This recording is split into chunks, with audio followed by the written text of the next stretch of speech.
हर एक व्यक्ति को वैक्सीन की दोनों डोज भी लगे।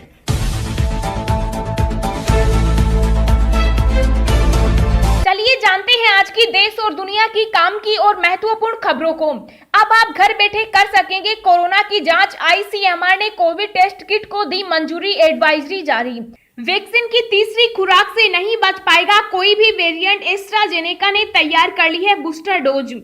तीसरी लहर की आशंका के बीच सिंगापुर ने 12 से 15 साल के बच्चों को दी वैक्सीन लगाने की इजाजत। मरीजों के लिए जानलेवा बन रहा है कोविड-19 निमोनिया, जानिए इसके 15 लक्षण। देश में तेजी से बढ़ रहा है ब्लैक फंगस का खतरा, अब तक इतने राज्य आए चपेट में। बच्चों में कोविड-19 के लक्षण की कैसे करें पहचान, और यहाँ जाने क्या घर पर ही कर सकते हैं इसका इलाज। जाने भारत में कब खत्म होगी कोरोना की दूसरी लहर और कब है तीसरी लहर आने का खतरा, सरकारी पैनल ने किया खुलासा। जी हाँ दोस्तों, और भी बहुत बड़ी काम की खबरें निकल कर आ रही है, इसलिए वीडियो को शुरू से लेकर लास्ट तक जरूर देखना। और अभी तक आपने इस वीडियो को लाइक नहीं किया तो लाइक कर दीजिए। तो चलिए वीडियो स्टार्ट करते हैं। अब आप घर बैठे कर सकेंगे कोरोना की जांच। आईसीएमआर ने कोविड टेस्ट किट को दी मंजूरी, एडवाइजरी जारी। जी हां, कोरोना संकट के बीच आईसीएमआर ने बड़ा फैसला किया है। आईसीएमआर की तरफ से कोविड-19 होम टेस्टिंग किट को मंजूरी दे दी गई। इसमें रैपिड एंटीजन टेस्ट तकनीक इस्तेमाल होगी, जिसके लिए आज एडवाइजरी जारी की गई है। आईसीएमआर के मुताबिक जो लोग घर बैठे अपना कोरोना टेस्ट कराना चाहते हैं, वह सबसे पहले गूगल में जाकर इससे संबंधित मोबाइल ऐप डाउनलोड करेंगे। उसके बाद जैसा जैसा किट पर दिया गया है उस हिसाब से वह करेंगे, जिससे कि पता चल पाएगा कि व्यक्ति कोरोना संक्रमित है अथवा नहीं। इस तकनीक का इस्तेमाल भारत से पहले विदेशों में भी हो रहा है। आईसीएमआर ने सलाह दी है कि इस किट का इस्तेमाल वही करें जिनमें कोरोना के लक्षण हैं, या फिर वह ऐसे किसी शख्स के संपर्क में आए जिनकी कोरोना रिपोर्ट पॉजिटिव आई है। टेस्ट करने के बाद स्ट्रिप पर आए रिजल्ट की फोटो खींचने की भी सलाह दी गई है। यह फोटो इसी फोन में सेव करें जिसमें टेस्ट किट से जुड़ा मोबाइल ऐप है। आगे यह भी सलाह दी गई है कि अगर किसी को कोरोना के लक्षण हैं, लेकिन वह इस टेस्ट किट से टेस्ट करने के बाद भी नेगेटिव आया है, तो वह आरटी-पीसीआर टेस्ट जरूर करवाएं। वैक्सीन की तीसरी खुराक से नहीं बच पाएगा कोई भी वेरिएंट, एस्ट्राजेनेका ने तैयार कर ली बूस्टर डोज। जी हां, भारत समेत दुनिया के कई देशों में ऑक्सफोर्ड और एस्ट्राजेनेका की कोरोना वैक्सीन से लोगों का वैक्सीनेशन किया जा रहा है। वायरस के नए वेरिएंट सामने आने के बाद लोगों के मन में सवाल खड़े हो रहे थे कि क्या कोरोना की वैक्सीन नए वेरिएंट के खिलाफ कारगर होगी या नहीं। ऐसे में अच्छी खबर यह है कि एस्ट्राजेनेका कंपनी ने वैक्सीन की बूस्टर डोज तैयार कर ली है। यह डोज कोरोना के स्पाइक प्रोटीन के खिलाफ मजबूत एंटीबॉडी पैदा करने में कारगर पाई गई है। बता दें कि वैक्सीन निर्माता कंपनी ये चेतावनी दे चुकी है कि कोरोना वेरिएंट से बचने के लिए हर साल बूस्टर डोज लगवाना पड़ सकता है। ऑक्सफोर्ड वैक्सीन को लेकर हुई रिसर्च में पाया गया है कि वैक्सीन सभी तरह के वेरिएंट पर कारगर है। कुछ वैज्ञानिकों का कहना है कि कोरोना वेरिएंट से बचने के लिए अगर हर साल बूस्टर की डोज लगवाई गई तो इससे वैक्सीन के प्रभाव पर असर पड़ सकता है। ऑक्सफोर्ड और एस्ट्राजेनेका की कोविशील्ड कोरोना की वैक्सीन है, जिसके परिणाम बेहद अच्छे देखे गए हैं। लगातार तीसरे दिन कोरोना केस बढ़े, 24 घंटे में 2,76,000 नए मामले, 3,874 की मौत। जी हां, भारत में कोरोना संक्रमण के नए मामलों और मौतों की संख्या में ठहराव आता हुआ नहीं दिख रहा है। लगातार तीसरे दिन नए मामलों की संख्या बढ़ी है। स्वास्थ्य मंत्रालय की ओर से जारी ताजा आंकड़ों के अनुसार पिछले 24 घंटों में 2,76,193 नए कोरोना केस आए और 3,877 संक्रमितों की जान चली गई। वहीं 3,69,077 लोग कोरोना से ठीक भी हुए हैं, यानी 96,841 एक्टिव केस कम हुए हैं।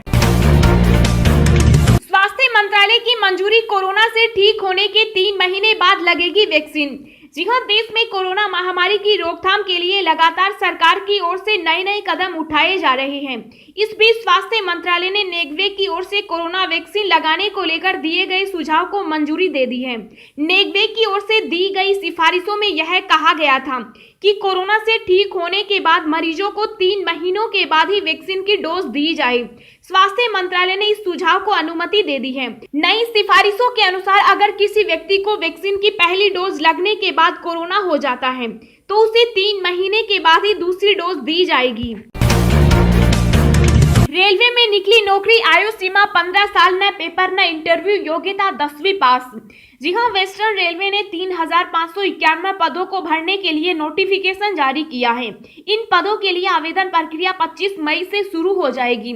आवेदन करने की आखिरी तारीख 24 जून है। इस रेलवे भर्ती के लिए वेस्टर्न रेलवे की आधिकारिक वेबसाइट www.rrcwr.com पर जाकर ऑनलाइन आवेदन करना होगा। अप्रेंट टाइम की इस भर्ती के लिए कोई परीक्षा और इंटरव्यू नहीं होगा। ये भर्ती 10वीं कक्षा व IIT कोर्स में प्राप्त मार्क्स के आधार पर होगी। इन मार्क्स के आधार पर एक मेरिट बनेगी। इसी मेरिट के आधार पर उम्मीदवारों का चयन होगा। जाने भारत में कब खत्म होगी कोरोना की दूसरी लहर और कब है तीसरी लहर आने का खतरा, सरकारी पैनल ने किया खुलासा। जी हां, कोरोना महामारी की दूसरी लहर से भारत जूझ रहा है और इसी बीच वैज्ञानिकों ने कोरोना की तीसरी लहर को लेकर चेतावनी जारी की है। वैज्ञानिकों की रिपोर्ट के अनुसार भारत में कोविड-19 की दूसरी लहर इस साल जुलाई तक घटने की उम्मीद है। लगभग 6 से 8 महीनों में महामारी की तीसरी लहर आने की आशंका है। ये भारत के वैज्ञानिकों के 3 सदस्यीय पैनल द्वारा लगाया गया अनुमान है। वैज्ञानिकों ने भविष्यवाणी की कि मई के अंत में प्रतिदिन लगभग 1.5 लाख कोरोना के पॉजिटिव मामले दर्ज होंगे और जून के अंत में दैनिक आधार पर 20,000 मामले सामने आएंगे। दोस्तों, अगली खबर जानने से पहले आपसे एक रिक्वेस्ट है कि इस वीडियो को बनाने में मुझे बहुत ज्यादा मेहनत लगती है, तो इस मेहनत के लिए वीडियो को एक छोटा सा लाइक जरूर करें। तीसरी लहर की आशंका के बीच सिंगापुर ने 12 से 15 साल के बच्चों को दी वैक्सीन लगाने की इजाजत। जी हां, कोरोना के बढ़ते मामलों के बीच सिंगापुर ने एक बड़ा कदम उठाया है। सिंगापुर ने 12 से 15 साल के बच्चों के लिए फाइजर बायोएनटेक की वैक्सीन को इजाजत दी है। सिंगापुर के स्वास्थ्य विज्ञान प्राधिकरण ने आपातकालीन चिकित्सकीय उत्पादों के लिए महामारी स्पेशल एक्सेस रूट के तहत 12 से 15 वर्ष के बच्चों के लिए फाइजर बायोएनटेक वैक्सीन के उपयोग को मंजूरी दी है। बच्चों में कोविड-19 के लक्षण की कैसे करें पहचान और यहाँ जाने क्या घर पर ही कर सकते हैं इसका इलाज। जी हां, एक्सपर्ट्स के अनुसार दूसरी लहर के बाद अब कोरोना की तीसरी लहर को बच्चों के लिए खतरनाक माना जा रहा है। ऐसे में इससे पहले ही आपको बच्चों में इसके लक्षण की पहचान करने का तरीका और घर में आप इसका इलाज कर सकते हैं या नहीं, ये सब कुछ आपको बता रहे हैं। इन लक्षणों से की जा सकती है बच्चों में कोरोना की पहचान: बुखार, खांसी, सांस की तकलीफ, थकान, गले में खराश, दस्त, राइनोरिया, सूंघने की क्षमता को खोना। बच्चों में बिना लक्षण के कोरोना की पहचान करने का ये हो सकता है तरीका कि अगर घर कोई सदस्य पॉजिटिव है तो बच्चों में भी इसकी पहचान की जा सकती है। ऐसे में बच्चे पर नजर रखने की जरूरत होती है और इसे गंभीरता से लेकर इसका तत्काल इलाज शुरू कर देने की जरूरत होती है। देश में तेजी से बढ़ रहा ब्लैक फंगस का खतरा, अब तक इतने राज्य आए चपेट में। जी हां, देश भर में कोरोना वायरस के साथ ही अब ब्लैक फंगस ने अपना कहर बरपाना शुरू कर दिया। अब तक कई राज्यों को ब्लैक फंगस अपनी चपेट में ले चुका। देश में ब्लैक फंगस के मामले काफी तेजी से बढ़ रहे हैं। ब्लैक फंगस आमतौर पर कमजोर प्रतिरक्षा प्रणाली वाले लोगों, मधुमेह से पीड़ित लोगों में देखा जा रहा है। इस दुर्लभ संक्रमण का इलाज बेहद जटिल है। हालांकि इस बीमारी के लिए भी रायपुर, जोधपुर, पटना, ऋषिकेश, भुवनेश्वर, भोपाल में एम्स द्वारा प्रभावी उच्च गुणवत्ता वाला इलाज उपलब्ध करवाया जा रहा है।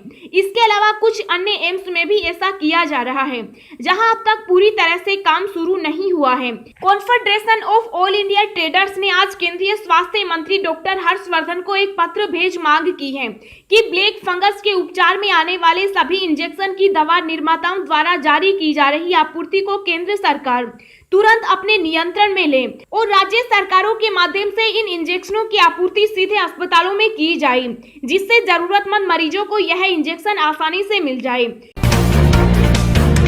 बड़ी खबर, केवल 4 घंटे के लिए खुल रहे हैं SBI, HDFC, ICICI समेत देश के बड़े बैंक हो रहे हैं केवल ये 4 काम। जी हां, देश में कोरोना के मामले चरम पर हैं। रोजाना आधार पर करीब 3 लाख मामले सामने आ रहे हैं। वर्तमान परिस्थितियों को देखते हुए बैंक ने अपने कामकाज के घंटे घटाने का फैसला किया। इस कठिन समय में बैंक कर्मचारी अपनी जान पर खेलकर लगातार लोगों की सेवा में लगे हैं। ऐसे में अपने एम्प्लॉय की जिंदगी को बचाने के लिए सरकारी बैंकों के अलावा प्राइवेट सेक्टर के बैंकों ने भी यह सलाह दी है। इस समय ज्यादातर बैंकों ने अपने कामकाज के घंटे को सुबह 10 बजे से दोपहर के 2 बजे तक सीमित कर दिया है। लोगों को किसी तरह की परेशानी न हो, इसे ध्यान में रखते हुए बैंक मुख्य रूप से कैश जमा और निकासी का काम कर रहे हैं। इसके अलावा सरकारी कामकाज और रेमिटेंस सेवा भी जारी है। कोरोना के कारण एशिया कप रद्द, भारत पाक मुकाबले के लिए करना होगा इंतजार। जी हां, कोरोना महामारी के कारण एशिया कप 2021 रद्द कर दिया गया, जिससे फैंस को भारत और पाकिस्तान के बीच हाई वोल्टेज मुकाबला देखने के लिए लंबा इंतजार करना पड़ेगा। दरअसल पाकिस्तान में होने वाले एशिया कप को श्रीलंका में ट्रांसफर किया गया था, लेकिन कोरोना मामलों में लगातार बढ़ोतरी के बाद इसे रद्द करना पड़ा। श्रीलंका क्रिकेट के सीईओ ने घोषणा की और कहा, कोरोना संकट के बीच टूर्नामेंट का आयोजन कठिन है। उन्होंने कहा, मौजूदा हालत के मद्देनजर जून में यह टूर्नामेंट नहीं हो सकेगा। एशिया कप 2021 24 जून से शुरू होने वाला था। पहला मुकाबला बांग्लादेश और भारत के बीच होना था। 27 जून को भारत और पाकिस्तान के बीच महामुकाबला तय था, लेकिन कोरोना के कारण अब इंतजार लंबा हो गया है। अगर आप पाना चाहते हैं दिन भर की ताजा खबरें, तो सबसे पहले अभी सब्सक्राइब करें ब्रेकिंग न्यूज चैनल को। अच्छे वेंटिलेशन से संक्रमण का खतरा होता है कम, महामारी से बचाव के लिए भारत सरकार ने जारी की एडवाइजरी। जी हां, कोरोना वायरस महामारी के कारण दुनिया भर में फैले संक्रमण के प्रकोप को देखते हुए गुरुवार को एक एडवाइजरी जारी की गई, जिसमें बेहतर वेंटिलेशन को अहम बताया गया। इसके अनुसार खराब वेंटिलेशन वाले घरों व ऑफिस आदि में वायरस वाली संक्रमित हवा रहती है। अच्छे वेंटिलेशन से संक्रमण का जोखिम कम हो जाता है। यह एडवाइजरी संक्रमण को रोकने के लिए भारत सरकार के लिए मुख्य साइंटिफिक एडवाइजरी की ओर से जारी की गई। इसमें मास्क, शारीरिक दूरी, सफाई और वेंटिलेशन पर जोर दिया गया। इसमें यह उदाहरण दिया गया है कि जिस तरह किसी तरह की गंध को दूर करने के लिए हम घरों में खिड़कियां खोल देते हैं और एग्जॉस्ट सिस्टम का इस्तेमाल करते हैं, उसी तरह संक्रमित हवा को शुद्ध करने के लिए वेंटिलेशन बेहतरीन समाधान है। इसके अनुसार संक्रमित मरीज के खांसने, छींकने या किसी अन्य तरीके से निकलने वाले ड्रॉपलेट के जरिए कोरोना वायरस हवा में पहुंच जाता है। बगैर लक्षण वाले कोविड पॉजिटिव शख्स से भी संक्रमण फैल सकता है। लोगों को मास्क पहनना अनिवार्य है, वह भी डबल मास्क या N95 मास्क। एलपीजी रसोई गैस सिलेंडर की सबसे बड़ी आपकी टेंशन खत्म, अब पाए कॉम्बो कनेक्शन, जानिए इसके बारे में सब कुछ। जी हां, घर गृहस्थी चलाने वाली महिलाओं के लिए यह अच्छी खबर है। अब उन्हें किचन में अचानक बड़ा एलपीजी सिलेंडर खत्म होने की चिंता नहीं करनी पड़ेगी। बड़ा गैस सिलेंडर खत्म भी हो जाए तो उसके साथ छोटू सिलेंडर मिल रहा है। सिलेंडर रिफिल होने तक छोटू सिलेंडर से काम चला सकते हैं। इंडियन ऑयल ने इसके लिए कॉम्बो डबल बोतल कनेक्शन शुरू किया है, यानी बड़े सिलेंडर के साथ छोटू सिलेंडर। इसे आम भाषा में बड़े सिलेंडर का छोटा पे कह सकते हैं। इंडियन ने इस छोटू सिलेंडर को बैकअप का नाम दिया है। घर में इसे बैकअप के तौर पर स्टोर रख सकते हैं। अगर आपके पास दूसरा बड़ा सिलेंडर नहीं है और अचानक वह खत्म हो जाए तो छोटू सिलेंडर काम आ जाएगा। इंडियन ने इसके लिए कॉम्बो कनेक्शन शुरू किया है। इस कनेक्शन में 14.2 किलो वाले एलपीजी सिलेंडर के 5 किलो का छोटू सिलेंडर मिलेगा। अगर बड़े सिलेंडर की डिलीवरी में समय लगे तो छोटू सिलेंडर से काम चला सकते हैं।